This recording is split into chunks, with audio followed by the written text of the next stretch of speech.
Before we get too far into this video, I just want to warn everybody that viewer discretion is advised. In this video, we're going to be getting into the occult and a lot of things that may be disturbing and also too may contradict your beliefs. So, as a final heads up, this is your warning. Boston, Ohio is a town located within northeastern Ohio in Summit County. The story of Boston, Ohio starts back in 1806, in which case there's not really too much to report here. This all changed though in the 70s, in particular 1974. There was a huge push during this time in order to better preserve our ecosystem, so the national parks. In response to this, the president at the time, Gerald Ford, ended up actually passing a law allowing the Park Service to be able to designate a lot of areas that weren't previously national forests into national forests. Little did everybody know, though, that within this law was a clause that basically allowed the government to do this, but without any forewarning. So basically what they were able to do was come knocking on your door and say, hey, where you live is now going to become a national park. You have to leave. This is exactly what happened December 27th of 1974 in Boston, Ohio. This obviously did not sit well with anybody who lived in the town, a lot of whom have been living in the same houses for generations.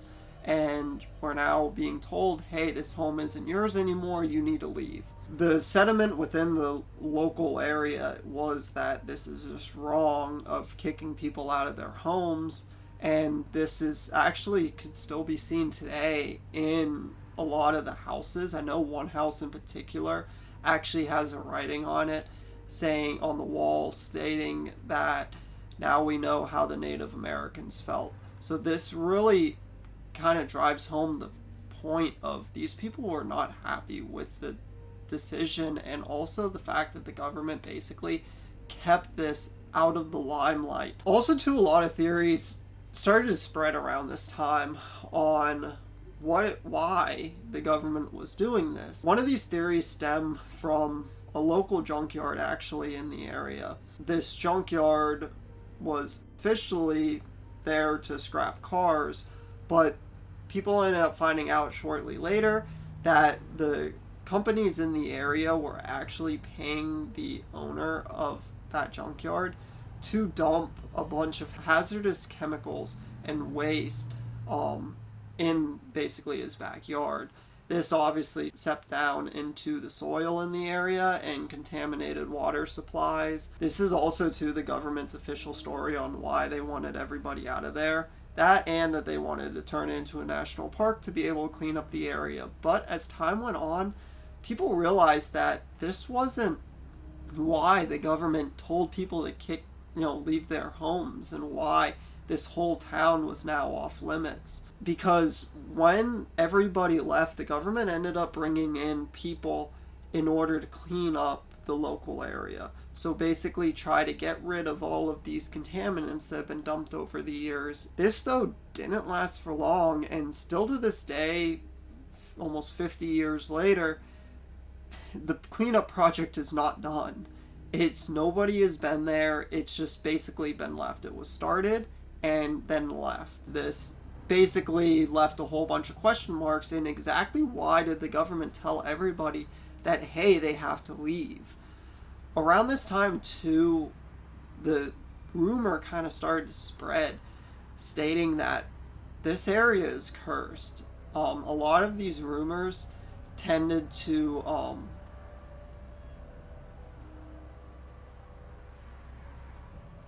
start with the local church in the area, which actually, if you look at the front of it, and I'll put a picture up on the screen, that two inverted crosses on there, which is something that is known with the occult. Let's say you were to actually visit this town. First thing that you're going to end up running across is a road closed sign. Also, too, there are signs there saying dead end, even though when you pull up to the sign, you could clearly see that the road extends off into the distance. and it's still drivable. Who put these signs here, surprisingly, is actually unknown. Locally, we believe that it's the satanic cults which inhabit the area, in particular the town, that actually place these signs in order to keep people from entering in deeper into the town and disturbing all the stuff that they have going on over there. But let's say if you were to actually pick up the sign, drive on past it. One of the first things that you're going to be noticing as you enter Helltown is going to be actually a school bus off to the side of the road. This school bus, legend has it that all the kids that were on the bus were actually murdered by a serial killer who ended up entering the bus and murdering everybody on board. They say that if you actually walk up to the bus and look through the windows of the bus, that you'll actually see the spirits and hear the spirits of either the kids or the serial killer himself aboard the bus, reliving what occurred there in those final moments. Also, too, during this time, it'd be a great idea to not stop your vehicle, because on this road, vehicles tend to experience mechanical failures. So basically what will happen is your car either will not start, it'll start driving away on its own, or it'll just shut itself off and that was that. There won't start again. This is not only extremely creepy, but then also too, you're kind of screwed if that does occur, because you don't know who is off in the woods around. Like I said, this area is heavily infested with satanic cults, and they are in the woods, they're in the town, and you never know who is watching you from the woods surrounding your vehicle and from the sides of the roads. But let's say now you end up driving down the rest of the way down the road. One of the first things that you're going to be seeing is a white building. This white building is actually the church. It was the only church in the area. This is the church with the inverted crosses on the front of it, and is also a cursed location. Entering into this would not be a wise idea in the slightest, because this is where majority of the occult practices occur within this church. So there is literally no telling what you are going to find in there. Also, too, the entities that they summon during these rituals have been seen not only in the church, including a bunch of other gruesome things we're going to be getting into, but also in the area surrounding the town. So at night, screams, disembodied voices, and yeah, some pretty crazy stuff occurs in the area. Also, too, as you drive further along, you're going to be noticing a bunch of the old abandoned houses, which are actually still standing. They were supposed to be demolished, but they never were. And they ended up just sitting abandoned, where they still stand today. A lot of these homes still, too, have a lot of the personal possessions of the people who used to live there, including the remnants of rituals that have occurred in there, too. Some first-hand accounts from myself personally of this area actually pretty much all stem from growing up. Me and my friends, we'd love to off-road. During these trips, you would never go at night, not even to have a bonfire or anything. That's primarily because you never know who's off in the woods around you.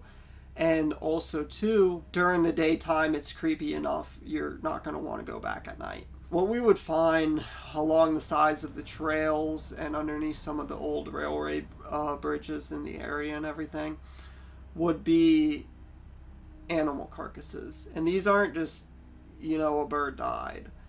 These are dogs, cats, chickens, squirrels, really anything. And they were used in rituals. There's typically always a pentagram around them. There'd be sometimes skulls that they would actually nail up to trees in the area. And there'd be candles placed within the skulls and everything. during these rituals, and they would be left behind afterwards. A lot of these animals too, they would be missing various parts of their body, including eyes, and there's no tongue, whatever. Some of these dogs too, in particular, that I've seen, they still have the collars attached, and it really is freaky on when you see it. So yeah, it's not a good idea to go over there at night, and it really is the best idea just to stay far away from that town. There's a lot of extremely weird things that occur there, and it's best to stay away. Also too, thank y'all for watching. We are a small YouTube channel, so if you can, hit that subscribe button. It definitely helps us out a lot, and until next time.